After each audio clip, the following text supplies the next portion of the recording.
As we all know, the United States just recently fired 60-some-odd Tomahawk missiles into an air base inside of Syria. Now, this has just occurred 1 or 2 days ago, and now we have more information that's been coming out about it. The U.S. launched a missile strike on the Syrian air base, killing at least 6 people, including civilians, which includes 2 children, and wounded several others. The victims have been reported by the governor of the Syrian province of Homs. Reactions to the operation continue to roll in, with Russia condemning it while EU countries and others express support. U.S. President Donald Trump ordered a military strike on an airfield in Syria near Homs, which resulted in a Friday pre-dawn attack in which 59 Tomahawk missiles were deployed. Meanwhile, the SANA Syrian news agency is saying there has been 9 civilian deaths, including 4 children. According to the Syrian government and the Russian Ministry of Defense, 6 MiG-23 fighters were destroyed in the operation, along with a material storage depot, a facility, a canteen, and a radar station. This has been confirmed by both the Syrian government and the Russian Ministry of Defense. Washington claimed the strike was a response to an earlier alleged chemical attack in Syria's Idlib province, for which the U.S. blamed the Syrian government. Russian Foreign Minister Sergei Lavrov said that the strike reminds him of the 2003 invasion of Iraq, which was launched without the approval of the UN Security Council, just as this attack was. He went on to state that Washington has not presented any evidence to back its allegation that Damascus was behind the chemical attack. Subsequent information that has come out strongly suggests that the chemicals were the property of the imperialist-backed rebels in the region, and that the footage of the notorious White Helmets was probably faked. Now, it should be absolutely no surprise that U.S. allies in the region have hailed the unjustified, barbaric attack on the Syrian people, while many of the American people actually did not. This strike seems to be very unpopular among the regular working Americans, even those who voted for Donald Trump, many of whom are now denouncing him for having taken the action, those of which who were the most completely blindsided by his campaign and believed him to be their savior. Meanwhile, on the left, or the liberal that pretends to be left, the so-called socialist Bernie Sanders has actually hailed the move and jumped on the pro-war bandwagon. In a statement on Facebook, he said, "In a world of vicious dictators, Syria's Bashar Assad tops the list as the dictator who has killed hundreds of thousands of his citizens to protect his own power and wealth. His regime's use of chemical weapons against the men, women, and children of his country in violation of all international conventions and moral standards makes him a war criminal." And his statement is very telling. Many of the people who supported Bernie Sanders and continue to do so now claim that this would not have happened if he were president, and that this whole war, the possibility of a third world war breaking out over this incident, is not their fault because they didn't vote for Donald Trump. Yet we can see very clearly Bernie Sanders supports the attack, and that their claims that this is not my America, or this is not the America that I voted for, is absolutely false. This is America. This is American imperialism. This is mainstream American politics. There is no getting away with this just because someone falsely claims to be socialist or joins the Democratic Party. Now, speaking at an emergency meeting to discuss the United States missile attack on the country, the Bolivian ambassador to the United Nations, Sacha Laurenti, criticized Donald Trump's decision and likened it to the war in Iraq.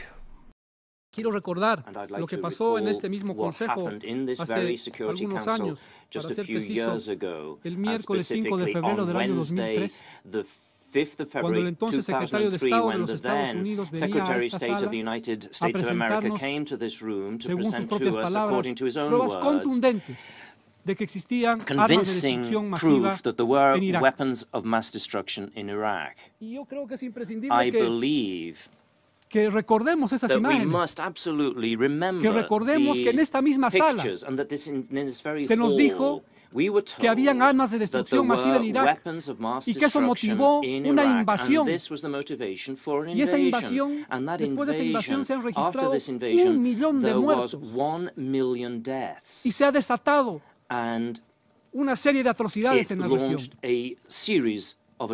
Podríamos hablar de ISIS talk about ISIS if that invasion had not taken podríamos place? hablar de esa Could we be talking serie de about this gravísimos y series horrendos of ataques en distintos lugares horrendous del mundo attacks in various parts of the sin esa world invasión had that ilegal? invasion, this illegal invasion, not taken place? Meanwhile, tensions continue as a Russian warship has entered the Mediterranean Sea and is headed towards the two United States Navy destroyers that launched the attack on the Syrian airbase, according to a report from Fox News. According to the report, the Russian ship came from the Black Sea and went through the Bosphorus Strait to reach the Mediterranean. There's no indication yet what the warship's intention are, or if it is headed on a collision course with the two Navy destroyers. The Fox report also claims that the Russian ship is armed with advanced caliber cruise missiles. The report also notes that Russian news agency TASS claims that the frigate was headed on a routine trip towards a logistics base in Tartus, Syria, which is located 98 miles to the northwest of the capital city of Damascus. Now, many political commentators, particularly those who were trying to defend the United States, said that this was just a minimal strike to get attention or to send a message. It was not part of a larger attempt to invade the country. However, the U.S. Secretary of State Rex Tillerson said that steps are underway in building an international coalition to pressure the Bashar al-Assad government from power. The Fox News TV channel reported on Thursday, that's right, there is now a coalition of the willing, Syrian style, very much like that what was pulled off in Iraq, to garner support for invading Syria. This statement was made in West Palm Beach, Florida, after welcoming China's President Xi Jinping for a two-day summit with U.S. President Donald Trump. So far from this idea that it was just a limited strike intended to send a message to Bashar al-Assad and his allies, this actually does appear to be the beginning of an actual boots-on-the-ground invasion of Syria with multi-states participating in it. Very similar, if not actually the same, as what took place in Iraq. And it's situations like this that reminds us why the DPRK has been so adamant about keeping nuclear weapons. It seems to be that the only country that the United States is at this state of hostilities towards, yet will not take direct military action against, is the DPRK, because it has a significant deterrent in its nuclear weapon stockpile, however limited it may be, so that if there is an invasion of the country, they will make the cost of that invasion quite pricey.